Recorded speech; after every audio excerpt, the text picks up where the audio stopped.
Hello Manchester United fans. Manchester United handed huge double boost ahead of Europa League semi-finals second leg. Manchester United hold a healthy lead over Athletic Bilbao going into the second leg of their Europa League semi-final at Old Trafford, and the Spanish side now have a new problem.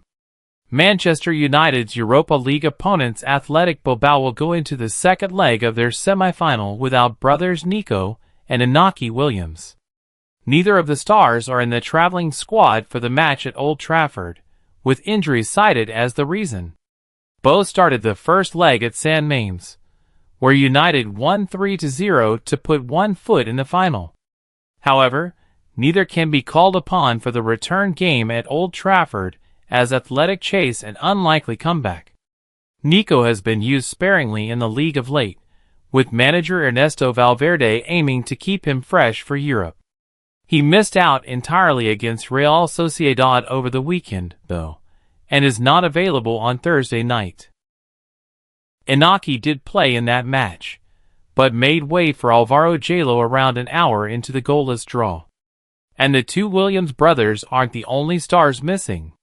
Top scorer Oyun Sancet missed the first leg through injury, and has not recovered in time to play a part at Old Trafford.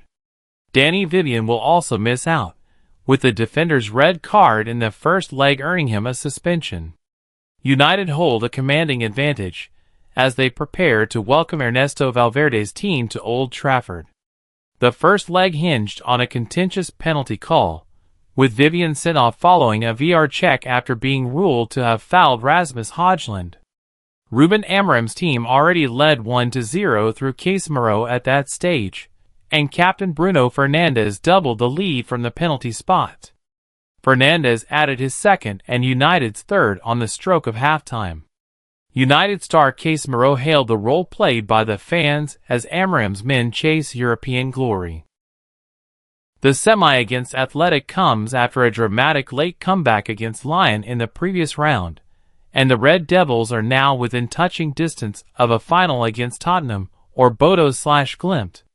Of course, when you do not win, it is difficult to be loyal and support the team, Casemiro told club media. This year, in the European competition, we are a little bit closer, but in the league, we aren't where we should be, and we aren't playing well. But the fans are something incredible. It isn't normal how good they are. It isn't normal how they support us and help us. The other night against Lyon was an unforgettable night in my career, and something incredible, an incredible game. They always support us, whether we are playing well or badly. When I get home, I speak with my family or my inner circle about what the fans are like here. All I can say, from my heart, is thank you very much. If they didn't support us like they do, it would be even more difficult. So the thing we have to say to everyone who comes to games here, and to the whole Brazilian midfielder moving to Manchester United is transfer plan in the works, one in and out. Over the past few weeks, Juventus have emerged as candidates to land Manchester United's Rasmus Højlund. It was reported that contact has already been made for the striker, and that the old lady are now ready to make their move for the Denmark international, who has struggled at Old Trafford this season. Tuttosport have looked at Højlund's Manchester United future in more detail. They state that the 22-year-old is an expendable asset for Ruben Amorim, who would ideally want Victor Gyökeres to replace him. In the meantime, Højlund is also attracting interest from Napoli, who can potentially offer Victor Osimhen in a deal for the Dane in the summer. This presents a major threat to Juventus, who are quite keen on the Manchester United player and want to replace Dusan Vlahovic. The Serbian has admirers in the Premier League, but it is midfielder Douglas Luiz who can become an important card in this scenario. He is someone that the Bianconeri can offer in their move for Højlund in an attempt to land the forward. Whether the Brazilian appeals to Manchester United remains to be seen, but his future can determine where the ex-Atlanta striker ends up in the summer. Man United fans had concerns about Glazers, but nothing could prepare them for next 20 years. The Glazers have been at Manchester United for 2 decades, but the Americans' ownership of the Red Devils have regularly been met with angry protests from fans at Old Trafford. The seeds of Manchester United's current crisis were ultimately sown 20 years ago, when the Glazer family gained control of the club. Under 2 decades of ownership under the Glazers, United have gone from being debt-free to owing around £1 billion, according to their latest financial results.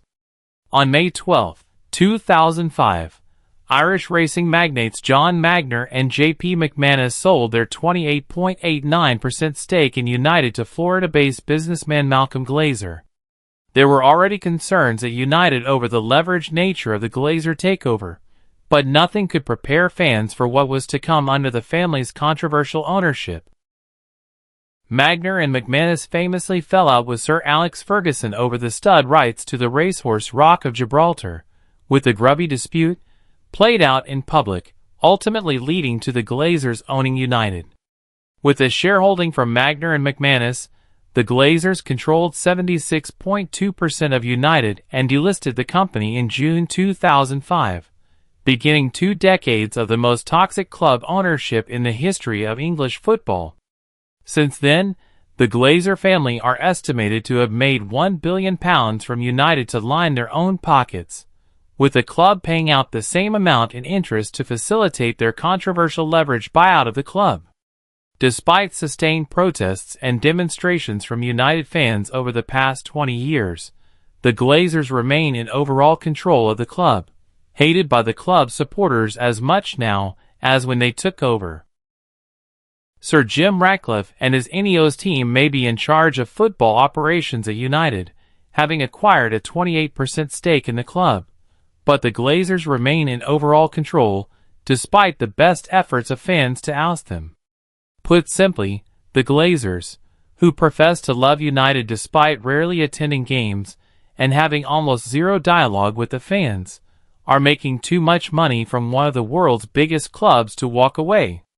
Steve Crompton, from the 1958, a United fan group which continues to organize protest marches and demonstrations against the Glazers, said the campaign to rid them from the club will carry on until they achieve that goal. The Glazers have drained this club of millions, said Crompton. They've ripped the heart out of Manchester United and divided the fan base. 2 decades ago, they pushed away a loyal section of supporters, and they never came back. For 20 years, they've bled the club dry, taking dividends while the team and the stadium have been left to rot. We need a new stadium because they've neglected Old Trafford for 2 whole decades. They don't care about the club. We do. Luke Littler names one Man United star he keeps in touch with. Darts champion Luke Littler, a passionate Manchester United fan, has shared that he keeps in touch with former skipper Harry Maguire.